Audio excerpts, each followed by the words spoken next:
జూబ్లీహిల్స్లో సీఎం రేవంత్ రెడ్డి ఎన్నికల ప్రచారం ఫిక్స్ అయింది. 3 దఫాలుగా సీఎం రేవంత్ రెడ్డి ప్రచారం చేయనున్నారు. ఈ నెల 31న వెంగళరావు నగర్లో సాయంత్రం 7 గంటలకు ప్రచారం చేయనున్నారు. ఆ తర్వాత సోమాజిగూడలో ప్రచారం చేయనున్నారు. నవంబర్ 1వ తేదీన బోరబండ, ఎర్రగడ్డలో ప్రచారం నిర్వహించనున్నారు. ఇక 2వ దఫా ప్రచారం నవంబర్ 4, 5వ తేదీన చేయనున్నారు. 4వ తేదీన షేక్పేట, రెహ్మత్ నగర్లో ప్రచారం చేయనున్నారు. ఇక 5వ తేదీన షేక్పేట, యూసఫ్గూడలో ప్రచారం చేయనున్నారు. 8, 9వ తేదీన 2 రోజులు బైక్ ర్యాలీలో సీఎం పాల్గొంటారు.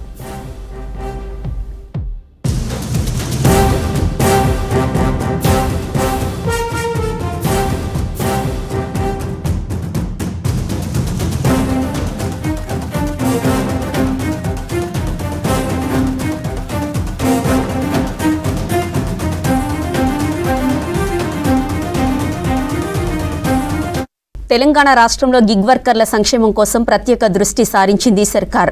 గత ఎన్నికల ప్రచార సమయంలో గిగ్ కార్మికుల సమస్యలను తెలుసుకుంది కాంగ్రెస్. కార్మికులకు సామాజిక భద్రత, సంక్షేమ పథకాలు అందించేందుకు హామీ ఇచ్చింది. ఇచ్చిన హామీలను అమలు చేసే దిశగా చర్యలను స్పీడప్ చేస్తోంది తెలంగాణ సర్కార్. ఇక రాష్ట్రంలో పనిచేస్తున్న 4 లక్షలకు పైగా గిగ్ వర్కర్ల హక్కులను కాపాడడానికి కొత్త చట్టం తీసుకురాబోతుంది ప్రజాప్రభుత్వం.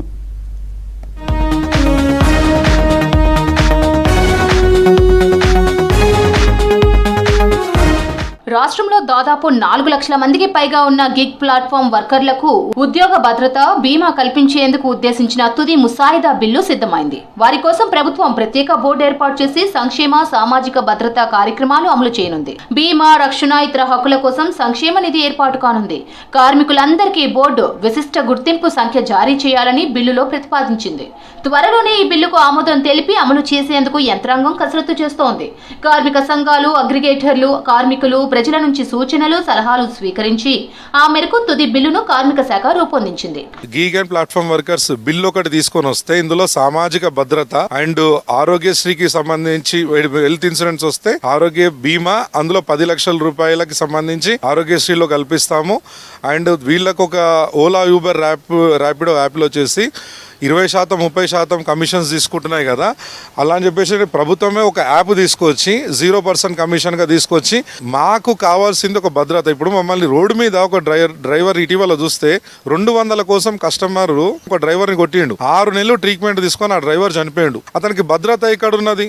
ఈ బిల్లు వస్తే మాకు కొంచెం సెక్యూరిటీ వస్తుంది. రాజస్థాన్, కర్ణాటక తర్వాత గిగ్ వర్కర్స్ బిల్లు తీసుకురానున్న 3వ రాష్ట్రం తెలంగాణ. గిగ్ ప్లాట్ఫామ్ వర్కర్ల సంక్షేమానికి కార్మిక శాఖ ఏప్రిల్ 14న ముసాయిదా బిల్లు రూపొందించి ప్రజల నుంచి అభిప్రాయాలు స్వీకరించింది.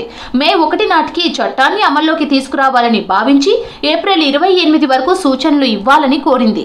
కొందరు అగ్రిగేటర్లు మరికొంత సమయం కావాలని కోరగా ప్రభుత్వం సమయం పొడిగించింది. తుది ముసాయిదా సిద్ధమైన తరువాత మంత్రి మండలి ఆమోదం తీసుకొని ఆర్డినెన్స్ ద్వారా చట్టాన్ని అమల్లోకి తీసుకురావాలని భావిస్తోంది ప్రభుత్వం.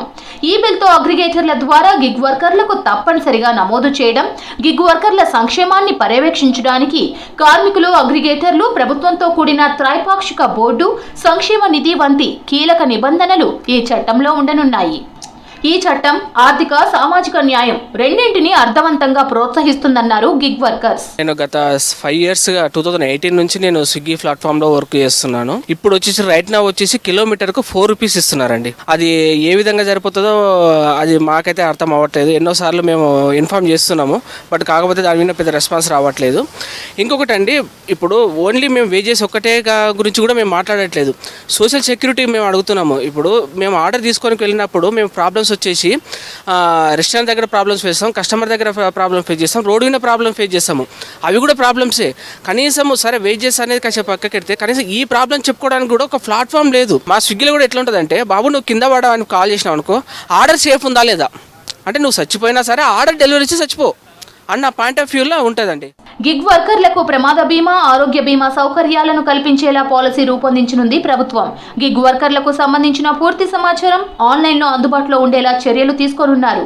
దీంతో గిగ్ వర్కర్ల డేటాను సులభంగా ట్రాక్ చేయడం, వారి కోసం ప్రవేశపెట్టే సంక్షేమ పథకాలను సమర్థవంతంగా అమలు చేయడం సాధ్యపడనుంది. ప్రభుత్వ నిర్ణయంపై గిగ్ వర్కర్లు సంతోషం వ్యక్తం చేస్తున్నారు. వర్కర్లకు ఆర్థిక భద్రతతో పాటు సామాజిక భద్రత కూడా కలగనుందని, ఈ నిర్ణయాల వల్ల తమకు భద్రతతో పాటు మద్దతు లభిస్తుందంటున్నారు గిగ్ వర్కర్లు. ఓలా, ఊబర్, ర్యాపిడోలో ఆటోకి వచ్చేసి 100 రూపాయలు ఉంటే ఒక క్యాబ్ అండి, కార్ అండి, 10 లక్షలు పెట్టి కార్ కొంటే రేట్ వచ్చేసి 50 రూపాయలు చూస్తుందండి. కావాలంటే మా 50 రూపాయలలో మా ఖర్చు ఎంత పోతుంది ఒకసారి. అందుకే మేము పొద్దంతా కష్టపడి 24 గంటలు కష్టపడ్డా కానీ ఒక 1000 రూపాయలు ఇంటికి తీసుకుపోవడం కష్టంగా మారింది. మా బతుకు బండి నడపడమే కష్టంగా ఉంది. అలాగే మా భార్య పిల్లల్ని పోషించుకోవడం కష్టంగా ఉంది. ఆ 1000 రూపాయల్లోనే పెట్రోల్ పోసుకుంటూ మళ్ళీ వాళ్ళ కమిషన్తో పాటు ఇవన్నీ చాలా సమస్యలు ఉన్నాయి మాకు. మాలాంటి గిగ్ వర్కర్స్ని కొద్దిగా గుర్తించి మా ప్రాణాలకు బీమా రూపంలో 5 లక్షల బీమా ఎలాగైనా మాలాంటి వాళ్ళను ఆదుకొని మమ్మల్ని మా కుటుంబాలకు భరోసాను కల్పించే విధంగా స్పష్టమైన హామీ టైప్లో ఏదైనా మాకు ఇవ్వగలిగితే. భారత్ సంచార్ యాప్ అని ఆ యాప్ వచ్చినా కానీ మాకు కొంచెం బాగుంటుంది, నడుపుకోవడానికి వీలుగా ఉంటుంది. ఓలా ఊబర్లో నడిపితే 20% కమిషన్లు పోతున్నాయి, మాకు ఏం ఎక్కువ వస్తలేవు మేడం. 20-30% కమిషన్ తీసుకుంటున్నారు. రోడ్డు మీద ఆటో నడపాలంటే చాలా కష్టం. డీజిల్ కానీ మెకానిక్ గ్యాస్లు కానీ వీటికే పోతున్నాయి మేడం. రోజు 2 గంటలు సిఎన్జిల లైన్లకే పోతుంది మేడం ఆటో నడపాలంటే. మాకు కొద్దిగా మా 12,000 ఏమన్నా మాకు ఈ గవర్నమెంట్ నుంచి వస్తే కూడా చాలా సంతోషం. అట్లనే ఇంకా మాకు ఈ యాప్ కూడా తెస్తే చాలా బాగుంటుంది. గిగ్ వర్కర్స్ బిల్లు త్వరగా తీసుకువస్తే తమకు భద్రతతో పాటు సమాజంలో గుర్తింపు కూడా ఉంటుందని భావిస్తున్నారు కార్మికులు. గిగ్ వర్కర్స్ పాలసీ రూపకల్పన అమలుతో గిగ్ వర్కర్ల జీవన ప్రమాణాల్లో గణనీయమైన మార్పు రానుందంటున్నారు నిపుణులు.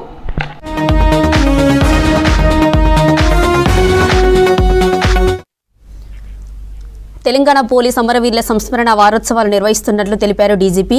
విధి నిర్వహణలో ప్రాణత్యాగం చేసిన పోలీస్ అమరవీరుల త్యాగాలకు నివాళిగా హైదరాబాద్ సిటీ పోలీస్ ఆధ్వర్యంలో మెగా రక్తదాన కార్యక్రమాన్ని నిర్వహించారు. హైదరాబాద్లోని సిటీ ఆర్మ్డ్ రిజర్వ్డ్ హెడ్ క్వార్టర్స్లో నిర్వహించిన మెగా రక్తదాన శిబిరాన్ని రాష్ట్ర డీజీపీ శివధర్ రెడ్డి ప్రారంభించారు. సిటీ పోలీస్ కమిషనరేట్ పరిధిలోని 9 జోన్లలో నిర్వహించిన రక్తదాన శిబిరంలో పోలీసులు 3,500 యూనిట్ల బ్లడ్ను వివిధ స్వచ్ఛంద సంస్థలు, బ్లడ్ బ్యాంకులతో పాటు తలసేమియా వ్యాధిగ్రస్తుల అవసరాలకు అందజేశారు సిటీ పోలీసులు.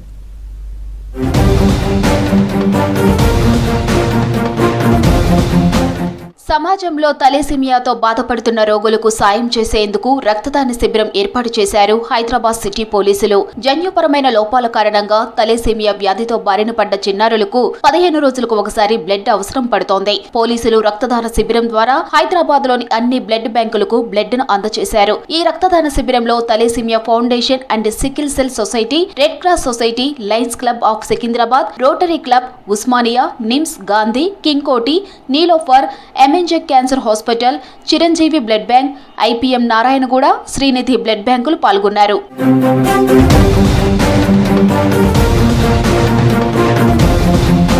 పోలీస్ అమరవీరుల సంస్మరణ అక్టోబర్ 21 నుంచి 31 వరకు వారోత్సవాలు రాష్ట్ర వ్యాప్తంగా నిర్వహిస్తున్నామని తెలిపారు డీజీపీ శివధర్ రెడ్డి. సమాజంలో ప్రజలు చేసే 1 యూనిట్ రక్తదానం 3 ప్రాణాలు కాపాడుతుందన్నారు డీజీపీ. రక్తదానం చేయటం వల్ల వివిధ రకాలుగా రక్తం ప్రజల ప్రాణాలు కాపాడటానికి ఉపయోగపడుతుందన్నారు. ప్రజలందరూ ప్రతి ఏటా 4 సార్లు రక్తం ఇచ్చే అవకాశం ఉంటుందన్నారు. సమాజంలో రోడ్డు ప్రమాదాల్లో గాయపడే వారికి రక్తం అవసరం ఉంటుందని తెలిపారు. రాష్ట్రంలో ప్రతి ఏడాది 8,000 మంది చనిపోగా వారిలో రక్తం సమయానికి అందక చనిపోయిన సంఖ్య ఎక్కువగా ఉంటుందన్నారు. రక్తదాన కార్యక్రమం నిర్వహించడం పట్ల హైదరాబాద్ సిపి సజ్జనారును అభినందించారు DGP Shivadhar Reddy. Period 21 October నుంచి 31 అక్టోబర్ వరకు నడుస్తుంది. ఈ స్టేట్ వైడ్ అన్ని కమిషనరేట్లలో భాగంగా రక్తదాన శిబిరాలను నిర్వహిస్తున్నాం. మనకు కూడా చాలా మంది తెలుసు. వాళ్ళు చెప్పేది ఏంటంటే ఒక వ్యక్తి సంవత్సరానికి 4 సార్లు రక్తదానం చేయొచ్చు. సో ఆ విధంగా కనీసం 4 సార్లు కాకుండా సంవత్సరానికి 1 సారి 2 సార్లు చేసినా కానీ బాగుంటుంది. చాలా అవసరం ఉన్నది. రోడ్ యాక్సిడెంట్ లో విపరీతమైనటువంటి రక్తస్రావం జరిగిపోయి రక్తం బయటికి వెళ్ళిపోయి వాళ్లకు తక్షణం చేయాల్సిన అవసరం ఉంటుంది. విత్ ఇన్ గోల్డెన్ అవర్ లో రక్తం ఎక్కించాల్సిన అవసరం ఉంటుంది. హైదరాబాద్ కమిషనరేట్ పరిధిలో 9 జోన్లలో 3,500 యూనిట్స్ టార్గెట్ పెట్టుకుని రక్తదాన శిబిరాలు ఏర్పాటు చేశామన్నారు హైదరాబాద్ సిపి సజ్జనార్. విధి నిర్వహణలో ప్రాణాలు కోల్పోయిన అమరవీరుల త్యాగాలకి నివాళిగా మెగా రక్తదాన శిబిరం ఏర్పాటు చేసినట్లు తెలిపారు. బ్లడ్ అందక చాలా మంది ప్రాణాలు కోల్పోతున్నారని, ప్రజలు సామాజిక బాధ్యతగా ముందుకు వచ్చి రక్తదానం చేయాలని సూచించారు సిపి. తలేసిమియా వ్యాధితో చాలా మంది బాధపడుతూ ఉండగా పోలీస్ శాఖ ఏర్పాటు చేసిన బ్లడ్ యూనిట్స్ తలేసిమియా ఉన్న వారికి అందజేస్తామన్నారు సజ్జనార్. దాదాపు 12 క్యాంప్స్ ఈ రోజు 3,500 యూనిట్స్ ని టార్గెట్ గా పెట్టుకుని ఈ ఒక క్యాంపు నడుస్తున్నాం. యాక్సిడెంట్స్ కావచ్చు, మన వేరియస్ ఆపరేషన్స్ కాకుండా తలేసిమియా అన్న ఒక జెనెటిక్ డిసీజ్కి ఈ బ్లడ్ ట్రాన్స్ఫ్యూషన్ అనేది రెగ్యులర్ అవసరం ఉంటుంది. సో వాళ్ళు కూడా మనము ఈ ఒక ఆదుకోవాల్సిన పరిస్థితి ఉంది. సామాజిక బాధ్యతగా రక్తదాన శిబిరంలో ప్రజలు భారీ సంఖ్యలో పాల్గొనాలన్నారు పోలీసులు. ఆపదలో ఉన్న వారికి తమ వంతు సాయం చేయాలని పోలీసులు తెలిపారు. హైదరాబాద్ వీఎస్టీ చౌరస్తా దగ్గరలోని ఆర్టీసీ కళ్యాణ మండపంలో మెగా బ్లడ్ డొనేషన్ క్యాంపు నిర్వహించారు చిక్కడపల్లి పోలీసులు. పోలీసులతో పాటు యువకులు రక్తదానం చేశారు.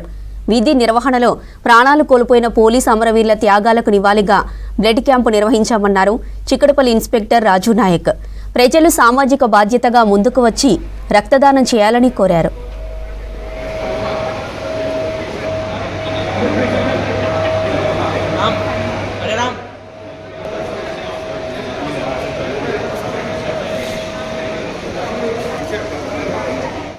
హైడ్రా ప్రజావానికి ఫిర్యాదుదారుల నుంచి మంచి స్పందన వస్తోంది.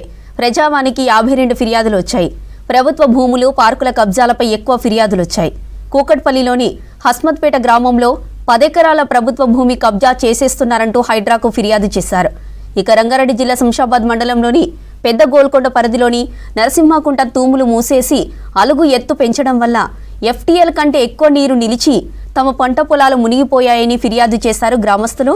ఫిర్యాదులను పరిశీలించి సంబంధిత అధికారులకు పరిష్కార బాధ్యతలను అప్పగించారు హైడ్రా కమిషనర్ రంగనాథ్.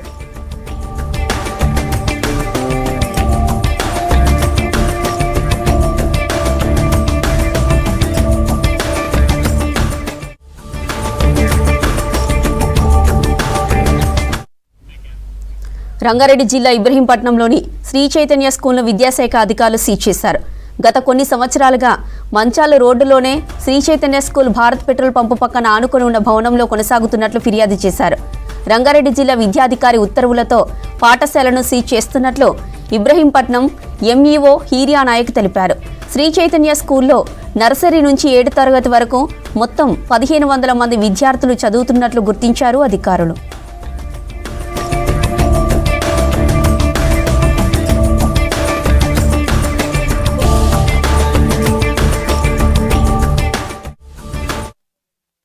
పర్మిషన్ ఇచ్చింది. ఓకే, ఇది పెట్రోల్ బంక్ దగ్గర ఉన్నటువంటి ఆరోపణలతో దీనిపైన సీజ్ చేయమని డిఓ గారు ఆర్డర్ ఇచ్చారు. ఓకే, ఈయనను దీన్ని వారం నుండి మేము ఎంతవడి చేస్తూ ఉంటే ఈరోజు ఖచ్చితంగా చేయవలసి వచ్చింది. కాబట్టి మేము దీన్ని సీజ్ చేస్తున్నాము. ఆల్టర్నేటివ్ ఇక్కడ నుంచి తీసుకొని ఎక్కడన్నా పెట్టుకోండి వాళ్ళని చెప్పడం జరిగింది. వాళ్ళకి ఆర్డర్స్ నోటీస్ ఆల్రెడీ అంతకుముందే మేము 2-3 సార్లు నోటీస్ ఇచ్చాం. కాబట్టి ఇప్పుడైతే నోటీస్ ఏం లేదు. ఇవి ఆల్రెడీ మేము సీజన్ చేసేటటువంటి.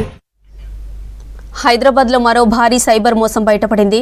ఫేస్బుక్లో ఫ్రెండ్షిప్ పేరుతో ఓ వ్యక్తిని మోసగించారు సైబర్ చీటర్స్. హైదరాబాద్లోని లంగర్ హౌస్కి చెందిన 42 ఏళ్ల ఓ వ్యక్తికి సాయి ప్రీతి పేరుతో ఫేస్బుక్లో చాటింగ్ చేశారు సైబర్ నేరగాళ్లు. తాను వైజాగ్ ప్రాంతానికి చెందిన యువతిని అని, ప్రస్తుతం యూకేలో ఉంటున్నానని పరిచయం చేసుకున్నారు. కొన్ని రోజులు చాట్ చేసిన తర్వాత ఆన్లైన్ ట్రేడింగ్లో ఇన్వెస్ట్మెంట్ చేస్తే అధిక లాభాలు వస్తాయని నమ్మించారు స్కామర్స్. ఇది నిజమని నమ్మిన సదరు వ్యక్తి స్కామర్స్ సూచనలతో మొదట 50,000 ఇన్వెస్ట్ చేశాడు. వ్యాలెట్లో లాభాలు వచ్చినట్లు చూపడంతో బాధితుడు పలు దఫాలుగా దాదాపు 10 లక్షల వరకు ఇన్వెస్ట్ చేశాడు. ఆ డబ్బులను విత్డ్రా చేయడానికి ట్యాక్సీ పేరుతో మరికొన్ని డబ్బులు పంపించాలని డిమాండ్ చేశారు సైబర్ నేరగాళ్లు. చివరికి ఇది స్కామ్ అని గ్రహించిన బాధితుడు సైబర్ క్రైమ్ పోలీసులకు ఫిర్యాదు చేశాడు. బాధితుడి ఫిర్యాదు మేరకు పోలీసులు కేసు నమోదు చేసుకుని అన్ని కోణాల్లో దర్యాప్తు చేస్తున్నారు.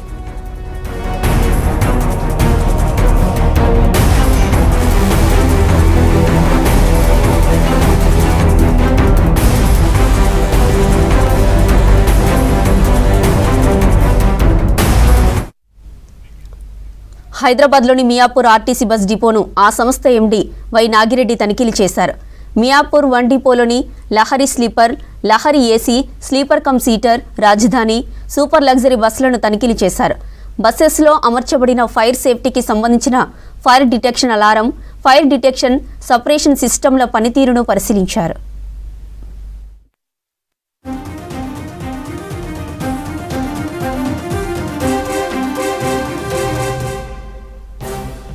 అత్యవసర పరిస్థితులు తలెత్తినప్పుడు బస్సుల్లో నుంచి ఏ విధంగా బయటపడే పరిస్థితులు ఉన్నాయన్నటువంటి వాటిని పరిశీలించారు. బస్సుల్లో పొగ బయటకు పంపడానికి ఏర్పాటు చేసిన హ్యాచ్లను ఓపెన్ చేసి చూశారు.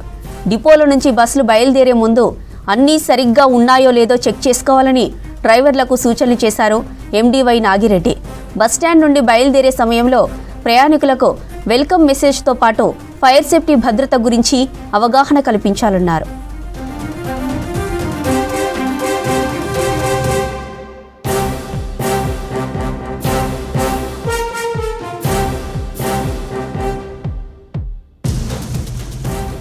ఏదైనా అనుకునే ప్రమాదం జరిగితే ప్రయాణికులను ముందుగా బయటకు పంపిన తర్వాతే బస్సును కాపాడే ప్రయత్నం చేయాలని సూచించారు ఆర్టీసీ ఎండీ నాగిరెడ్డి.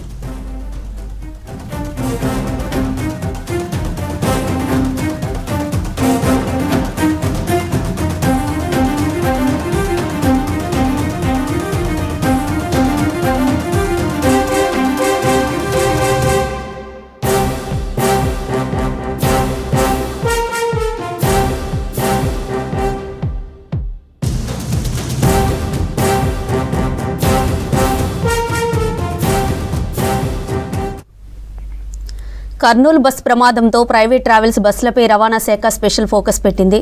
హైదరాబాద్ నుంచి వివిధ ప్రాంతాలకు రాకపోకలు సాగించే బస్సెస్లో తనిఖీలు చేస్తున్నారు అధికారులు. హైదరాబాద్, రంగారెడ్డి, మేడ్చల్ జిల్లాల సోదాలు నిర్వహిస్తున్నారు. రూల్స్ ఉల్లంఘించిన బస్సులపై చర్యలు తీసుకుంటున్నారు. రోడ్ ట్యాక్స్ చెల్లించకపోవడం, ఫైర్ సేఫ్టీ నిబంధనలు పాటించకపోవడం, ఇన్సూరెన్స్ చెల్లించకపోవడం వంటి కారణాలపై 3 రోజుల్లో 143 బస్సులకు నోటీసులు ఇచ్చారు రవాణా శాఖ అధికారులు. 3,06,000 రూపాయల జరిమానా వసూలు చేశారు. నిన్న ఒక్కరోజే 54 బస్సులకు నోటీసులు ఇచ్చామని, 1,20,000 రూపాయల ఫైన్ వసూలు చేశామన్నారు రవాణా శాఖ అధికారులు.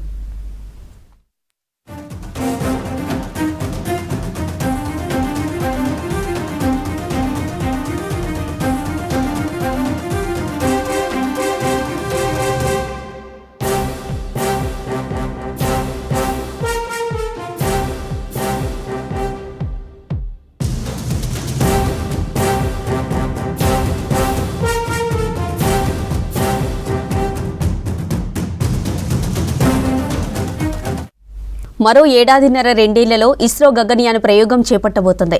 ఇప్పటికే వ్యోమగాములకు శిక్షణ కూడా ప్రారంభమైంది. హైదరాబాద్లోని బిర్లా సైన్స్ సెంటర్లో ప్రత్యేక ఆకర్షణగా గగనయాన్ నమూనా 65 అడుగుల ఎత్తుతో నిజమైన వ్యోమనౌకగా అనుభూతిని కలిగిస్తోంది. దాని ముందు ఫోటోలు దిగేందుకు పోటీ పడుతున్నారు సందర్శకులు. బిర్లా ప్లానిటోరియంలో వీక్షించేందుకు ఎన్నో అద్భుతాలు ఉంటాయంటున్న బిర్లా ప్లానిటోరియం డైరెక్టర్ మృత్యుంజయారెడ్డితో మోనికా ఫేస్ టు ఫేస్. ప్లానిటోరియంకి వచ్చే వాళ్ళందరి చూపు ఇప్పుడు గగన్యాన్ పైన పడుతుంది. ఇక్కడికి ఫొటోస్ దిగేందుకు చాలామంది వస్తున్న పరిస్థితి. అసలు ఇంత గగన్యాన్ అంటే ఏంటి, దాని నమూనాని ఎట్లా డిజైన్ చేశారో తెలుసుకుందాం. మనతో పాటు బిర్లా ప్లానిటోరియం డైరెక్టర్ మృత్యుంజయ సార్ వారితో మాట్లాడదాం. సార్, ఇక్కడ ఇది చాలా స్పెషల్. బిర్లా ప్లానిటోరియం అంటేనే ఒక అద్భుతం, ఎన్నో రహస్యాలు, మెమరీస్ ఇవన్నీ కనిపిస్తూ ఉంటాయి. సో ఇక్కడ పర్టికులర్గా ఈ గగన్యాన్ అంటే ఏంటి, ఏ నమూనాతో దీన్ని తయారు చేస్తారు? V6 ప్రేక్షకులు నమస్కారం. నా పేరు డాక్టర్ మృత్యుంజయ రెడ్డి. నేను బిర్లా సైన్స్ సెంటర్ డైరెక్టర్గా పనిచేస్తున్నా. బిర్లా సైన్స్ సెంటర్ మీరు అన్నట్టుగా ఇక్కడ ఎన్నో రకమైన అద్భుతాలు అన్నీ నిక్షిప్తం చేసి ప్రజలు, విద్యార్థుల వరకు వీక్షించడానికి పెట్టాము. మీరు చూసంటే ఆర్కియాలజీలు అంటే మన దగ్గర ఆర్కియాలజీ నుంచి ఆస్ట్రానమీ వరకు, సైన్స్ స్పేస్ ఎక్స్ప్లోరేషన్ నుంచి డైనోసార్ వరకు, survey of India map gallery నుంచి ఈరోజు న్యూక్లియర్ ఫ్యూయల్ కాంప్లెక్స్ గ్యాలరీ వరకు, సబ్మర్జ్డ్ ద్వారకా నుంచి అంటార్కిటికా డయామరా వరకు, అట్లాగే అంటార్కిటికాతో ఎవ్రీ ఫోర్ట్నైట్లీ మనకు ఇంటరాక్షన్ పెట్టుకొని విద్యార్థులకు ఒక రకమైన స్ఫూర్తి కలిగించడానికి మూన్ బెలూన్ను ఒక తీసుకొచ్చి పెట్టి రిమోట్ సెన్సింగ్ గ్యాలరీలో వాటిని పెట్టడానికి ఇట్లా రకరకాలుగా ప్రయత్నాలు జరుగుతున్నాయి. ఇప్పుడు బిర్లా సైన్స్ సెంటర్ను ఒక ట్రూ సైన్స్ సెంటర్గా రూపొందించడానికి శ్రీమతి నిర్మలా బిర్లా చైర్పర్సన్ గారి ఆధ్వర్యంలో మేము నిరంతరం కృషి చేస్తున్నాము. దానిలో ఒక భాగమే ఈరోజు మీరు చూస్తున్న గగన్యాన్ మోడల్.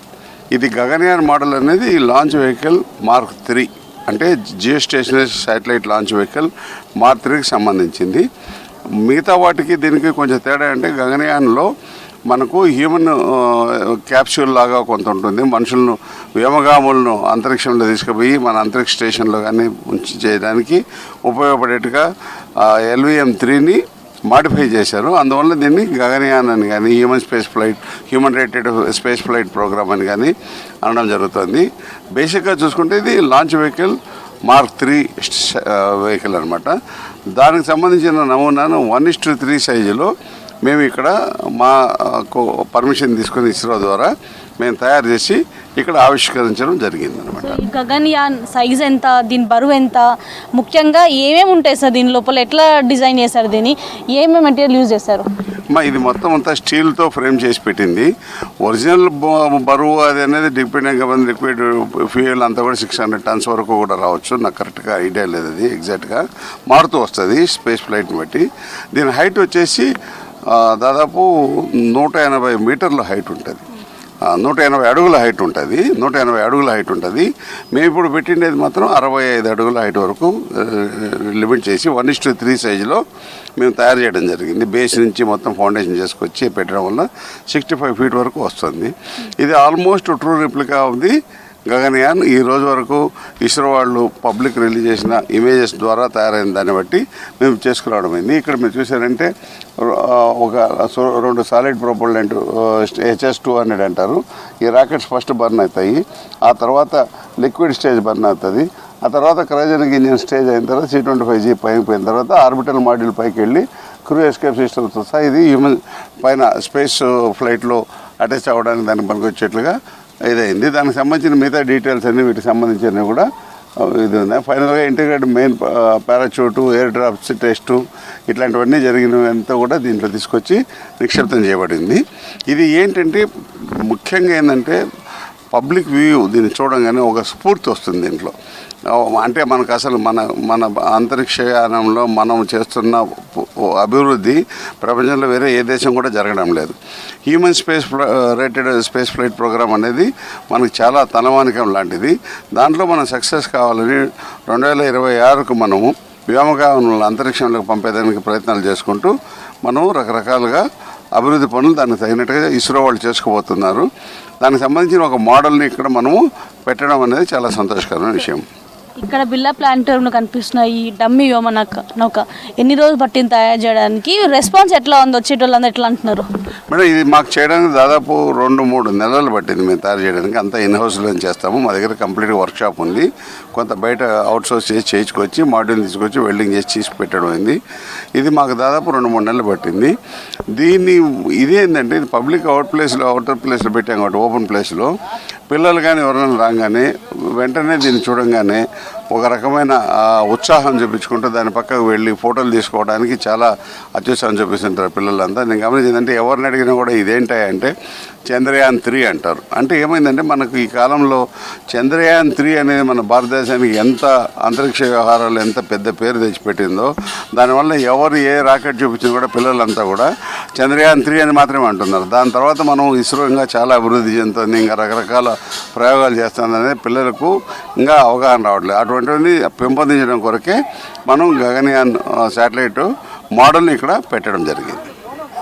సో ఇది ఇంకొక 2 సంవత్సరాల్లో ఇస్రో పూర్తిగా ఈ గగన్యాన్ని తయారు చేయబోతుంది. దాని రిప్లికాగా అయితే ఈ బిర్లా ప్లానిటోరియం సెంటర్లో 63 అడుగుల గగన్యాన్ని అయితే ఇక్కడ రెడీ చేసి పెట్టారు. ముఖ్యంగా ఇక్కడ వచ్చే స్కూల్ పిల్లలు కావచ్చు, సైన్స్ పట్ల అవగాహన కావాలనుకునే వాళ్ళకి మాత్రం ఇది బెస్ట్ ప్లేస్గా కూడా చెప్పాలి. ఎందుకంటే అసలు రాకెట్ ఎట్లా ఉంటుంది, అసలు ఏ స్టేషన్స్ రాకెట్లో కనిపిస్తుంటాయి, దాని పనితీరు ఎట్లా ఉంటుంది, ఇవన్నీ కూడా తెలుసుకోవడం చాలా ఇంట్రెస్టింగ్గా భావిస్తుంటారు. అలాంటి వాళ్ళందరికీ కూడా ఇది బెస్ట్గా చెప్తున్న పరిస్థితి. బిర్లా ప్లానిటోరియంలో ఇప్పటికే ఎన్నో ఇట్లాంటి అద్భుతాలు కనిపిస్తుంటాయి. అందులో ఇది ఒక అద్భుతాన్ని చూసేందుకైతే నగరవాసులు ముఖ్యంగా చిన్నపిల్లలు అయితే ఉత్సాహం చూపిస్తున్నారు. కెంపసర్ మనదీప్తో మోనికా, 6 News, హైదరాబాద్. ఇప్పటికే తాగే నీటి నుంచి తినే తిండి వరకు అన్ని కలుషితమై ప్రజలు వ్యాధులతో సావాసం చేస్తున్నారు. ఇప్పుడు శరీరానికి మేలు చేసే పండ్లు విషపూరితం అవుతుండడం ఆందోళన కలిగిస్తుంది. రోడ్డు పక్కనుండే పండ్ల తోటలకు వాహనాల వల్లే కలిగే కాలుష్యంతో పాటు పరిశ్రమలతోనూ డేంజర్ బెల్స్ మోగుతున్నాయి. హెవీ మెటల్స్ చేరి ఫ్రూట్స్ తిన్న ప్రజలను రోగాన బారిన పడేస్తుందని సర్వేలో స్పష్టమైంది.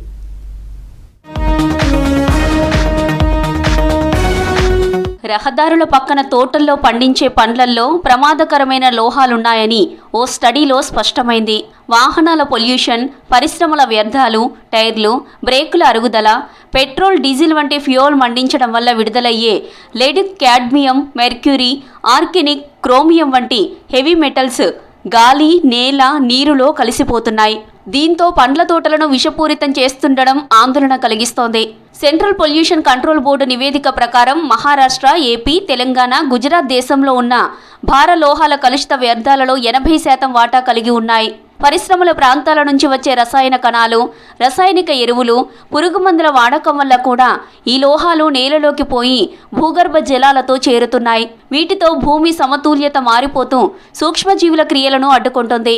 దానివల్ల పోషకాలను సరిగ్గా గ్రహించలేక పండ్ల నాణ్యత దెబ్బతింటోంది.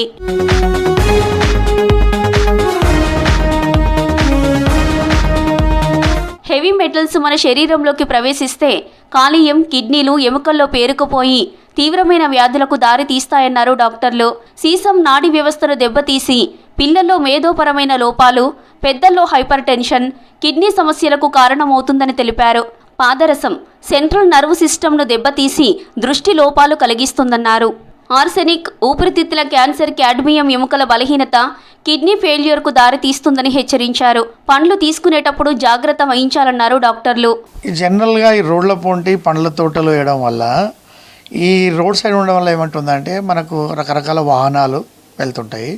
దాంతోపాటు ఏంటంటే పొల్యూషన్ ఒకటి, స్మోక్, తర్వాత డస్ట్ ఒకటి, తర్వాత ఈ రకంగా పోవడం ఏంటంటే ఈ పండ్ల తోటలు రోడ్ల మీద పండ్లతో పాటు తర్వాత ఈ సివేజ్ కంటామినేట్ కావచ్చు, తర్వాత ఈ హెవీ ఏదైతే మనకు చెట్లకేసే పరిశ్రమ ఏవైతే ఉంటాయో అక్కడి నుంచి వచ్చే హెవీ మెటల్స్ కావచ్చు. సో ఈ రకరకాల వీటి అండల్లో ఏమవుతాయంటే పండ్ల తోట యొక్క చెట్టు గ్రోత్ కావచ్చు, తర్వాత చెట్ల నుంచి వచ్చే పండ్లలో అవి పోవడము చేయడం ద్వారా ఏంటంటే ఆ హెవీ మెటల్స్ చేరి అవి మనం తీసుకోవడం వల్ల, మనిషి తీసుకోవడం వల్ల ఏంటంటే ఆ యొక్క హెవీ మెటల్స్ యొక్క ప్రభావం బాడీ మీద డెఫినెట్గా పడుతుంది. హైవే పక్కనున్న పండ్ల తోటల విషయంలో అప్రమత్తత తప్పదని హెచ్చరిస్తున్నారు నిపుణులు. హైవేలు, పరిశ్రమ ప్రాంతాలకు 50 నుంచి 100 మీటర్ల దూరంలో పండ్ల తోటలను ఏర్పాటు చేయాలని సూచించారు. కలుషిత నీటిని సాగుకు ఉపయోగించకూడదని, సేంద్రియ ఎరువులు, కంపోస్ట్, బయోచార్ వంటి సాయిల్ అమెండ్మెంట్స్ వాడాలని తెలిపారు. నేల, నీరు, ఆకులు, పండ్లలో భార లోహాల స్థాయిలను పర్యవేక్షించడం అవసరమన్నారు. రోడ్డు పక్కన ఉన్నటువంటి పండ్ల చెట్లు ఏదైతున్నాయో ఆ పండ్ల చెట్ల వచ్చే ఫలసాయం కూడా విషపూరితమైపోతుంది అన్నారు. దీని మీద వాళ్ళు రీసెర్చ్ చేసినారు, చాలా చక్కగా డీటెయిల్స్ ఇచ్చినారు. ఏంటంటే ఈ యొక్క వాహనాల నుంచి వెలువడే కార్బన్ ఉద్గారాలే కావచ్చు, అలాగే పక్కన ఉన్నటువంటి ఇండస్ట్రీస్ ఏమైనా ఉంటే అవి యొక్క దాంతో కావచ్చు, లేనట్టయితే వ్యవసాయం కోసం రకరకాలైన కెమికల్స్ వాడుతున్నాం, పురుగుల మందులు స్ప్రే చేస్తున్నాం, అది గాలిలో వెళ్తుంది. అలాగే భూమిలోనికి వెళ్ళినప్పుడు ఈ యొక్క చెట్టును చాలా స్టంటెడ్ గ్రోత్గా తయారవుతుంది. ఆ క్వాలిటీ ఆఫ్ ఫ్రూట్ కూడా ఇదైపోతుంది. అంటే ఇవాళ రీసెర్చ్లో తేలింది ఏంటంటే ఈ భారీ లోహాలు అంటారు, హెవీ మెటల్స్ ఏదైతుందో క్యాడ్మియం కావచ్చు, ఆర్సెనిక్ కావచ్చు, ఇటువంటి యొక్క మెటల్స్ ఆ పండ్ల లోపలికి పోయి మన ఆరోగ్యానికి దెబ్బతీస్తున్నాయి. పండ్లు కొనేటప్పుడు ప్రజలు జాగ్రత్తలు వహించాలన్నారు డాక్టర్లు. వాటిలోని రసాయనాలు, హెవీ మెటల్స్ పోయేలా శుభ్రం చేసుకోవడం ముఖ్యమని తెలిపారు. రంగారెడ్డి జిల్లా ఇబ్రహీంపట్నం, ఆదిబట్ల, కందుకూరు పోలీస్ స్టేషన్లో పోలీస్ అమరవీరుల సంస్మరణ వారోత్సవాలు ఘనంగా నిర్వహించారు. ఇబ్రహీంపట్నంలో ప్రైవేటు విద్యార్థులతో భారీ ఫ్లాగ్ మార్చ్ నిర్వహించారు పోలీసులు. ఏసీపీ కేవీపీ రాజు ఆధ్వర్యంలో అంబేద్కర్ చౌరస్తా నుంచి బస్ డిపో వరకు ర్యాలీ చేపట్టారు. విధి నిర్వహణలో అమరులైన పోలీసుల త్యాగాలకు నివాళిగా వారోత్సవాలు నిర్వహిస్తున్నామని, సామాజిక సేవ పట్ల తమ నిబద్ధతను చాటడమే తమ ముఖ్య ఉద్దేశమని చెప్పారు. పోలీసుల త్యాగాల ఫలితంగానే రాష్ట్రంలో శాంతి భద్రతలు బలంగా ఉన్నాయని చెప్పారు.